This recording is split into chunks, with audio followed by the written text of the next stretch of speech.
Welcome, everyone. By the way, Tracy, we're about 32 million people watch the show, so no pressure. But hi, everybody. These are video vignettes that I've encouraged Sydney Breakfast Club members to join with me in talking about what they do, either personally or professionally, and enhancing the networking value of the Sydney Breakfast Club. We call this Sydney Breakfast Club External. So, Tracy, thank you for reaching out. That is amazing. This will be distributed amongst the Sydney Breakfast Club digital platforms, etc. So, welcome to Sydney Breakfast Club External. Thank you for having me. It's exciting.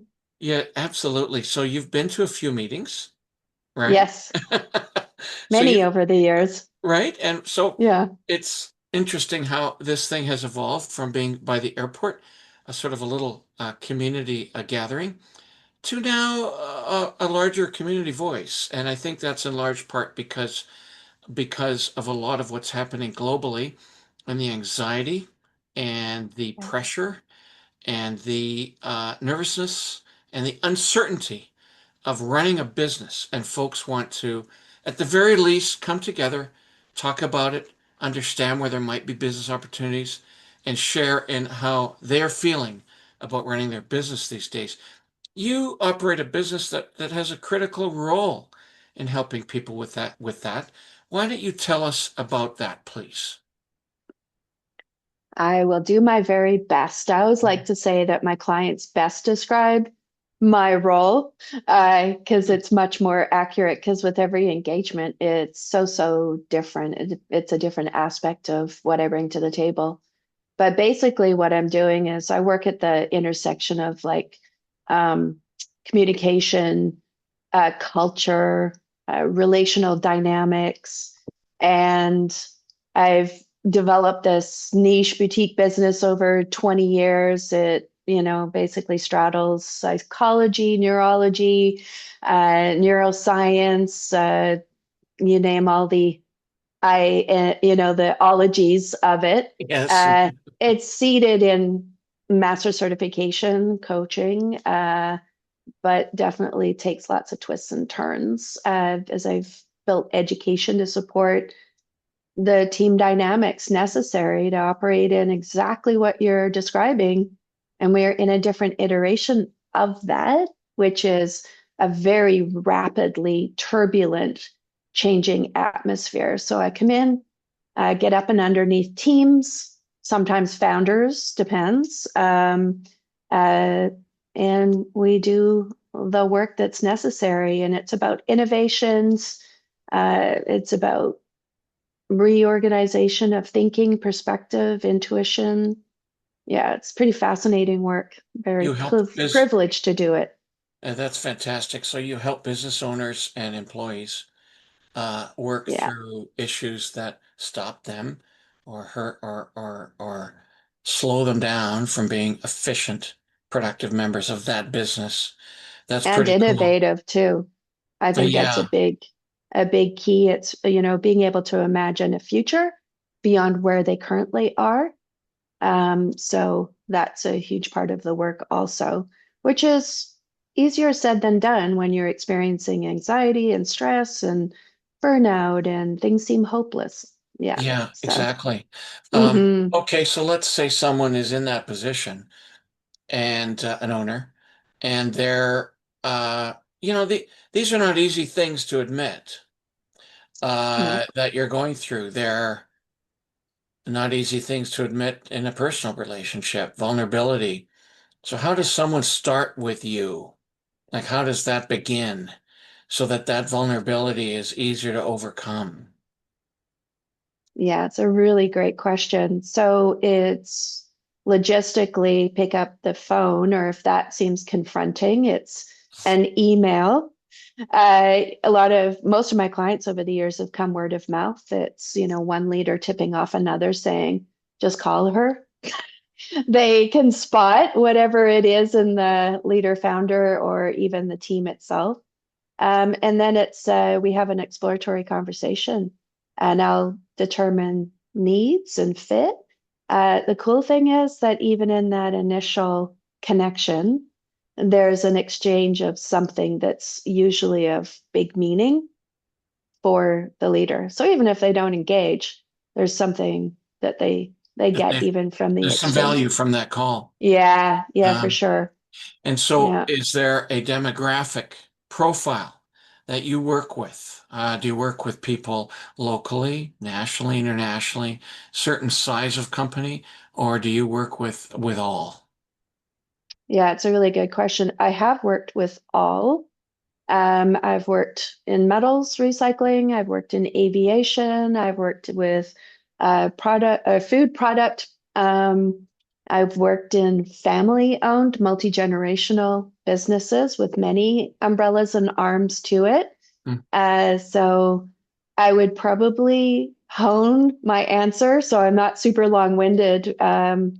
Is who do I love working with? I like working with organizations where the structure hasn't gotten so big that there's many layers of hierarchy because they tend to be slow acting, not always, but sometimes. So I've worked in tech also.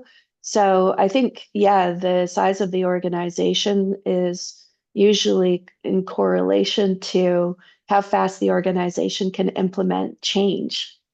So if there's many levels of hierarchy, boards, and it still can happen, but it's not necessarily as rapid because it has to go through all this layers of, Stuff. protocol. Yeah. Yeah, So not let's impossible, but tougher. let's dig a little deeper into that, okay? Yeah. I ran an online learning company during the 2000s and sold my portion of that in 2011. And I then sort of embarked on being as a business consultant after that. And initially, my activity was around implementing IT solutions into an organization. So that would have been early, 2010s to 15, where that stuff was still kind of newish. Yeah. And I think it's still newish, but it was really newish back then. And I always found that analyzing a um, business's needs and potential benefits wasn't that complicated. They're pieces that are pretty common sense. You sort of and value it, and then to evaluate those is pretty straightforward once you have a conversation. Yeah. And then and then an ability to produce a one-page executive overview as to what needs to happen. Well, I then started to gather some clients around that, and we're doing that. Mm, And then it became clearly evident that, in fact, that wasn't at all what the key to the solution was. It wasn't the sort of objective application of different processes. It was that company's ability to change, and specifically yeah. the CEO or the executive level group's ability to change. So then I started ending up skipping the entire evaluative process and just went to the CEO and had a coffee with that person and gathered from that conversation whether this person could change. Many majority times they can't. Especially with smaller organizations, these are the founders. They're passionate about what they're doing, and they're going to do it till they die. Like it's not going to modify. So the idea of change management has fascinated me because, in fact, I think almost that becomes the dominant criteria on which to determine whether a company or an organization or a nonprofit is actually going to succeed. It's that culture's ability to change. And that's hard for human beings. 100%. That is I mean, that you get from, exactly right? where I come in. Okay. That's the intersection right there. You just spoke Okay. to it beautifully, is that and what I can attest to is that, I've got like over 10,000 hours of one-on-one coach hours now with individuals, founders, is that absolutely every single individual that I have ever worked with actually does have the ability to change. And that's our job, coach's job is, and specifically mine. is using many different methodologies and systems and approaches to affect that change. Otherwise, I wouldn't be able to continue in business. So it's a really fascinating. I'm with you, John. I've always been fascinated. I'm a serial business owner. Maybe you and I share that a little. Oh, that's Uh, okay. I'm a serial it, entrepreneur. I think you're the same way. exactly, It right? they It's people fascinating. study entrepreneurship at schools, and I've chatted at schools, and all these kids, because that's generally what students are profiled as. And then you go in I say it's a disease. I mean, it's not necessarily a positive thing. Entrepreneurship, is not. There's a lot of million pieces to it, Yeah. and some of those pieces aren't always great. So I get you. It's just a burning. It's a scratch one's gotta itch all the time. 100%. I love it. I'm right now in my third year of my psychology degree. I was late to the party because I wrote my own, I like to call it like a PhD in how to be most effective with my clients, which is not recognized by any school out there. So anyways, yeah, it's a totally fascinating field. I'm absolutely obsessed with it. And but I do know that with the right methodology, most leaders are able to actually effectively change. And you spoke about vulnerability and intimacy. Um, I don't go, it's an approach. When I'm in session, we have like 10 minutes and we have even less physiologically uh, to actually gain someone's trust enough to be able to ask really difficult questions Hmm. and to challenge what's in the way, point to what I hear is in the way of the change, and then hope I don't get hit by a phone. That was the old days. Uh, or a door as they slammed it.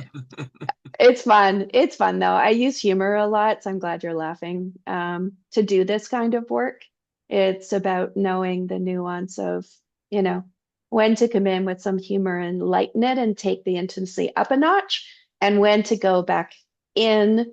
And yeah, anyways, I won't get too far into the process, but it's super fun. Tracy, this is great. A lot of folks are going to, I think, find this very valuable. And I suspect a lot of organizations might also find this very valuable, that might consider partnering with you or bringing you in as part of their brand to help them achieve their goals. Is that something that you've thought about or entertained? Yeah, that's such a timely question, John, because I've just recently engaged with Mindwell House, uh, two incredible founders, Tamara and also Jeffrey Soloway. And Mindwell House I fell in love with their vision. And so I jumped on immediately as their strategic partner to basically launch and get what they're offering up and running. I think it might be of great value to your audience. They're offering corporate offsites, 30 minutes from YYJ and 20 minutes from downtown Victoria.